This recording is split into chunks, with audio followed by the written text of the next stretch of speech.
Bismillahirrahmanirrahim. Assalamualaikum warahmatullahi wabarakatuh. Alhamdulillahirobbilalamin. Sebelumnya perkenalkan dulu, nama saya Zuriatus Solihah. Saya dari Prodi Pendidikan Agama Islam Universitas Nahdlatul Ulama Sunan Giri Bojonegoro. Nah, untuk melanjutkan materi berikutnya, yaitu dampak korupsi di negara Indonesia ini. Korupsi dianggap sebuah kejahatan yang luar biasa karena memiliki dampak yang masih dalam jangka pendek maupun jangka panjang, tidak hanya merugikan negara. Korupsi menyengsarakan rakyat di dalamnya. Berbagai dampak korupsi di berbagai bidang bisa dirasakan sendiri oleh kita semua. Cerminan dampak korupsi bisa dilihat dari mahalnya harga jasa dan pelayanan publik. Masyarakat yang semakin miskin atau terbatasnya fasilitas pendidikan dan kesehatan. Perkembangan ekonomi mandek dan berbagai rencana pembangunan terhambat akibat korupsi. Belum lagi dari sisi budaya, korupsi semakin menggerus kearifan lokal dan menggantinya dengan tabiat yang buruk. Semangat melawan korupsi akan semakin kuat jika kita memahami dampak-dampak tersebut. Kini berikut dampak-dampak korupsi di berbagai bidang agar bisa kita kenali dan kita cegah. Yang pertama, ada dampak korupsi di bidang ekonomi. Korupsi berdampak buruk pada perekonomian sebuah negara. Salah satunya pertumbuhan ekonomi yang lambat akibat dari multiplier efek rendahnya tingkat investasi. Hal ini terjadi akibat investor enggan masuk ke negara dengan tingkat korupsi yang tinggi. Dan dampak yang kedua adalah di bidang kesehatan. Di masa pandemi COVID-19 seperti sekarang ini, korupsi di bidang kesehatan akan semakin terasa dampaknya. Korupsi proyek dan anggaran kesehatan kerap terjadi di antara pejabat pemerintah, bahkan menteri. Sudah dua mantan menteri kesehatan Indonesia yang ditahan karena korupsi, yaitu Ahmad Suyudi dan Siti Fadilah Supari. Dan ada lagi dampak yang ketiga, yaitu dampak korupsi terhadap pembangunan.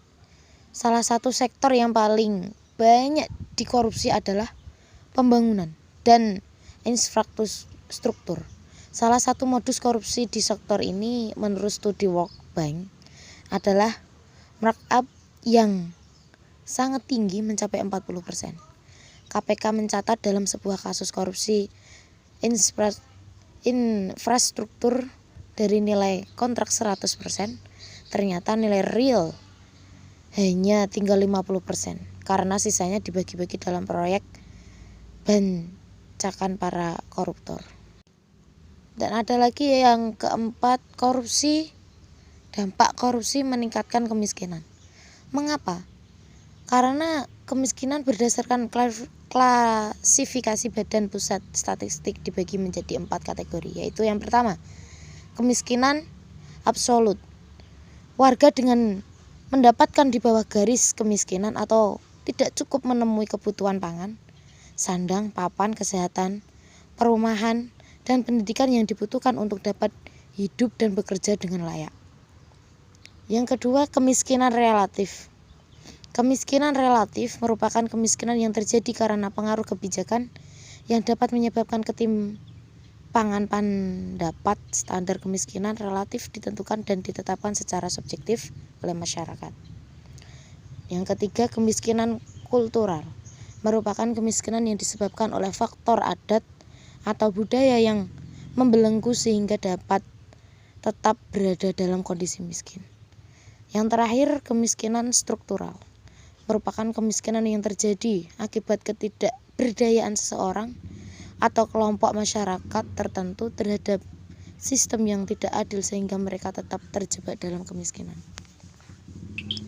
Korupsi bertambah pada perekonomian menyumbang banyak untuk meningkatkan kemiskinan masyarakat di sebuah negara. dampak korupsi melalui pertumbuhan ekonomi adalah kemiskinan absolut. Sementara dampak korupsi terhadap ketimpangan terhadap memunculkan kemiskinan relatif. Dampak kelima yaitu korupsi terhadap budaya. Korupsi juga berdampak buruk terhadap budaya dan norma masyarakat. Ketika korupsi telah menjadi kebiasaan, maka masyarakat akan menganggapnya sebagai hal lumrah dan bukan sesuatu yang berbahaya. Hal ini akan membuat korupsi mengakar di tengah masyarakat sehingga menjadi norma dan budaya. Sekian dari saya. Wassalamualaikum warahmatullahi wabarakatuh.